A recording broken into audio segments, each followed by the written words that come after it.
Israel in shock following the murder of 6 hostages in captivity. Their bodies were retrieved by the IDF from a tunnel under the city of Rafah. Several wounded in the north of Israel following an anti-tank missile attack from Hezbollah in Lebanon. And 3 Israeli police officers killed in an attack in the West Bank. The suspect has been shot and killed. They were taken alive and held by terrorists for 11 months. Then at some point during the last few days, Hirsch, Eden, Alex, Carmel, Almog and Ori were executed by their captors, shot in the head at point-blank range. The IDF retrieved their bodies from a tunnel under the city of Rafah in Gaza. Our Emmanuel Honora has the story.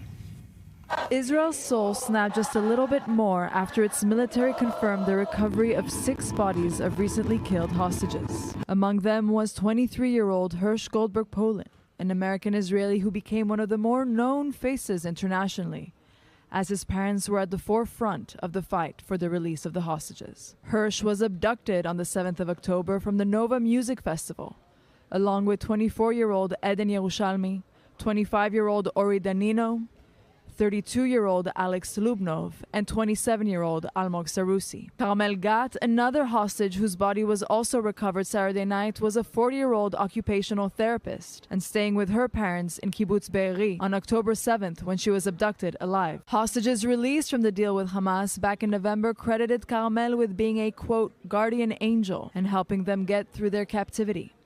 Initial reports suggest the 6 hostages were shot straight to the head shortly before Israeli soldiers found the bodies in a tunnel in the southern Gaza city of Rafah.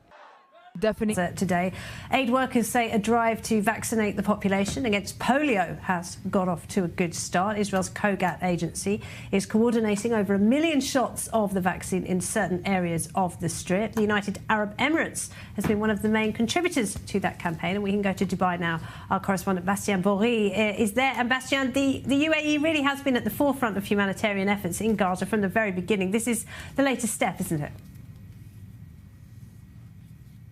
Yes, it's the it's the result of several months of negotiations between the Emirati and Israeli authorities, as well as international humanitarian organizations, notably UNICEF and UNRWA. So these talks and these actions have been delayed, not only because of the military situation and the sanitation situation, so to speak, within the Gaza Strip, but also because of the rather strained relations between Abu Dhabi and UNRWA.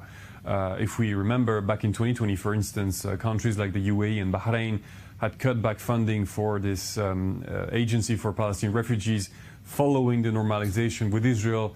And this move by Abu Dhabi was seen as a response to Palestinian animosity over the Abraham Accord. What happened today in the north of Israel, because, of course, it hasn't been at the forefront of our minds, the ongoing war with Hezbollah, the Iranian-backed Lebanese terrorist group, but there was an attack in the north today. Yeah, about 3 hours ago, anti-tank guided missile was targeted, directly hit a home in Kfar Yuval, one of the communities along the northern border.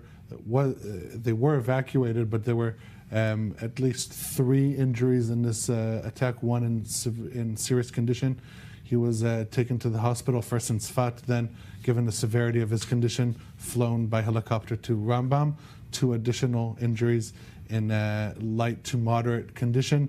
This comes as every day almost there's another community along the border that is simply targeted by Hezbollah and their anti-tank guided missiles. This latest attack came in Kfar Yuval. Okay. It has been a terrible day for Israel, possibly the worst since October 7th, with the murder of 6 hostages in Gaza.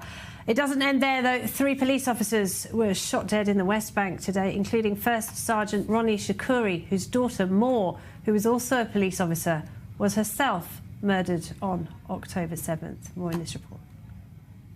In the West Bank, one terror attack almost immediately follows the next. 3 Israeli police officers were killed in a drive-by shooting attack near the Palestinian town of Tarkumia in the southern West Bank on Sunday morning. This morning at 7 a.m., a vehicle of terrorists drove behind a police vehicle with 3 of our officers inside. They opened fire at the officers, then passed them on the road, and once in front of them, opened fire again. Indeed. Well, let's talk about the head of the snake, because Iran has still not retaliated following the assassination of the Hamas chief Ismail Haniyeh in Tehran over a month ago. And President Pezeshkian, billed as a moderate, has given his first television interview. In it, he spoke about economic concerns, but he didn't mention Israel or the United States. So what can we read into that? Here to discuss, Camelia Enterkabifard is the editor-in-chief of the Independent Persian. Great to see you as always, Camelia. Thank you for joining us. And we are used, aren't we, to Iranian leaders railing against and threatening Israel, but not this time. Why did President Pezeshkian refrain from talking about the war?